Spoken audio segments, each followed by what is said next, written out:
A B എന്നിവരുടെ വയസ്സിന്റെ ratio 5:4 ആണ്. സോ എ ഉണ്ട്, ബി ഉണ്ട്, അവരുടെ വയസ്സിന്റെ റേഷ്യോ 5:4 ആണ്. ഓക്കെ, 5 വർഷം കഴിഞ്ഞാൽ ഇത് 10:9 ആകും. 5 വർഷം കഴിയുമ്പോൾ 10:9 ആകും. ഓക്കെ, അപ്പൊ ഈ റേഷ്യോകൾ തമ്മിൽ 5 വർഷത്തെ വ്യത്യാസമുണ്ട്. ഇത് പ്രസന്റ് ഏജിന്റെ റേഷ്യോ ആണ്. ഇത് പ്രസന്റ് ഏജിന്റെ റേഷ്യോ ആണ്. ക്ലിയർ അല്ലേ മക്കളെ? അപ്പം ഒരു റേഷ്യോയുടെ വില കണ്ടുപിടിക്കണം. ആണോ ഞാൻ പറഞ്ഞത് ശരിയാണോ?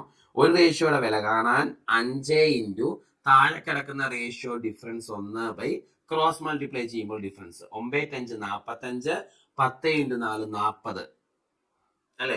9×5 45, 10 × 4 40.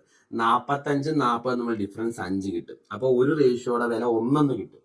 അപ്പൊ ഇതിലേക്ക് സബ്സ്റ്റിറ്റ്യൂട്ട് ചെയ്യുമ്പോൾ എ 5 എന്ന റേഷ്യോ ആയതുകൊണ്ട് 5 × 1 5 എന്നും, ബി 4 എന്ന റേഷ്യോ ആയതുകൊണ്ട് 4 × 1 4 എന്ന് കിട്ടും. അപ്പൊ അവരുടെ വയസ്സുകൾ 5ഉം 4ഉം ആണ്. എങ്കിൽ എയുടെ വയസ്സ് ഇന്ന് എത്രയാണെന്ന് ചോദിച്ചാൽ എയുടെ ഇന്നത്തെ വയസ്സ് 5 വയസ്സാണ് എന്ന് കിട്ടും. ഓപ്ഷൻ സി ആണ് കറക്റ്റ് ഉത്തരം. അപ്പൊ ഞാൻ നിങ്ങളെ പ്രീവിയസ് ക്വസ്റ്റ്യൻസ് മാത്രമേ ചെയ്യിപ്പിച്ചിട്ടുള്ളൂ. എന്റെ കയ്യിൽ നിന്ന് ഒരു ചോദ്യം പോലും എടുത്തില്ല. ഏത് എക്സാം ആണ്? എക്സാം ഡേറ്റ് സഹിതം ഞാൻ കാണിച്ചിട്ടുണ്ട് അല്ലെ? നിങ്ങൾ നോക്കിയേ, ഈ ഒരേ പാറ്റേൺ ചോദ്യം തന്നെയല്ലേ അടുപ്പിച്ച് നടന്ന ഈ എക്സാമുകൾക്കെല്ലാം ചോദിച്ചത് അല്ലെ? കണ്ടോ, ഈ ഒരു പാറ്റേൺ, ഈ ഒരു ടൈപ്പാണ് ഏജിന് ഏറ്റവും മോസ്റ്റ് റിപ്പീറ്റഡ് ആയിട്ട് ചോദിക്കുന്ന ചോദ്യം. ഓക്കെ ആണല്ലോ? താങ്ക് യു പറയുന്നതിനോടൊപ്പം ഒരു കാര്യം കൂടെ പറയട്ടെ. നമുക്ക് ജോസ് കാപ്പൻ എന്ന പേരിൽ ഒരു ടെലഗ്രാം ചാനൽ ഉണ്ട്.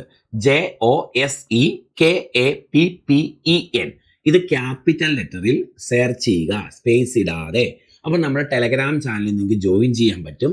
അങ്ങനെ ടെലഗ്രാം ചാനലിൽ ജോയിൻ ചെയ്താൽ എന്താ മെച്ചം എന്ന് ചോദിച്ചാൽ നമ്മളിടുന്ന യൂട്യൂബിൻ്റെ ക്ലാസ്സുകളൊക്കെ മിസ്സാവാതിരിക്കും, കറക്റ്റ് അപ്ഡേഷൻസ് ലഭിക്കും. അപ്പോൾ എപ്പോഴും വേഗത്തിൽ ടെലഗ്രാം ചാനലിൽ ജോയിൻ ചെയ്ത് അപ്ഡേഷൻസ് മിസ്സാക്കാതിരിക്കാൻ പ്രത്യേകം ശ്രദ്ധിച്ചോണം. Thank U.